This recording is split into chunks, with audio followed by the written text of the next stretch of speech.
Madame la ministre, mes chers collègues, c'est avec une profonde émotion et beaucoup de tristesse que nous avons appris, en fin de matinée, la disparition de Jacques Chirac. Au nom du Sénat tout entier, je souhaite rendre dès à présent, dans notre hémicycle, un hommage solennel à un homme d'État au parcours exceptionnel qui aura profondément marqué la France et les Français. Nous avons tous en mémoire les responsabilités éminentes qu'il a exercées aux plus hautes fonctions de l'État.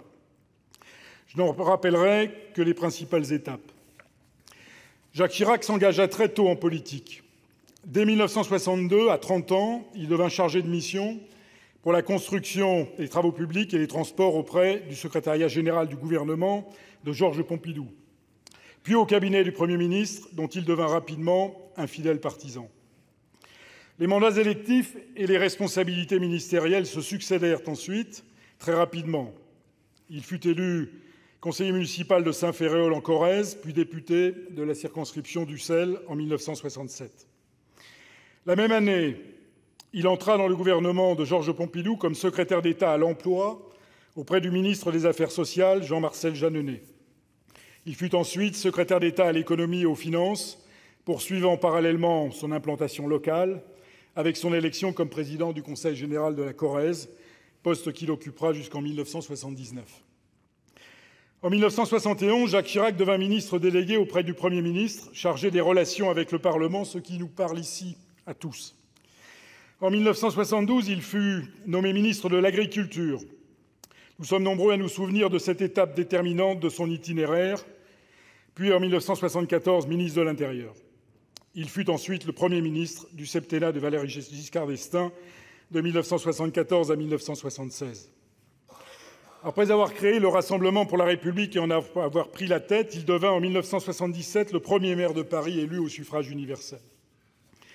En 1986, il fut pour la deuxième fois Premier ministre, nommé cette fois par le président Mitterrand, dans le contexte nouveau de la cohabitation. Comme chacun sait, il fut par la suite élu 2 fois président de la République, en 1995 et en 2002. Ces combats restent d'une étonnante actualité, comme les 3 chantiers de sa présidence: l'intégration des personnes handicapées, la lutte contre le cancer, la sécurité routière, ou encore son alerte sur l'urgence climatique.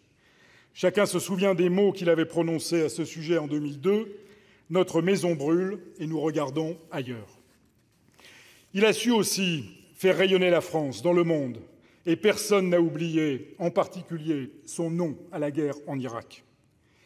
Dans toutes ses fonctions, Jacques Chirac a incarné les valeurs de notre République, comme l'a rappelé le président du Sénat, Gérard Larcher, dans un communiqué publié tout à l'heure. La liberté, en refusant toute compromission avec les extrêmes.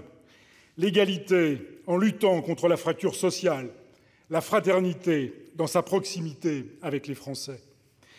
Nous garderons tous le souvenir d'une personnalité très attachante, particulièrement chaleureuse et conviviale, d'une grande simplicité aussi.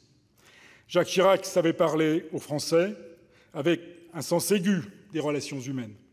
En toutes circonstances, il avait à cœur d'être attentif à tous ceux qu'il rencontrait et d'avoir un mot gentil, affectueux pour chacun. Vous me permettrez d'ajouter à ces quelques mots une touche plus personnelle. Et comme beaucoup d'entre nous, quelles que soient les travées où nous siégeons, c'est pour moi aujourd'hui un moment d'une émotion particulièrement forte. À son épouse Bernadette, à sa fille Claude, à toute sa famille et ses proches, ainsi qu'à tous ceux qui ont partagé ses engagements et ses combats, je tiens à présenter les condoléances sincères et émues de chacun des membres du Sénat. Jacques Chirac restera présent dans nos mémoires. Je vous propose maintenant d'observer un moment de recueillement.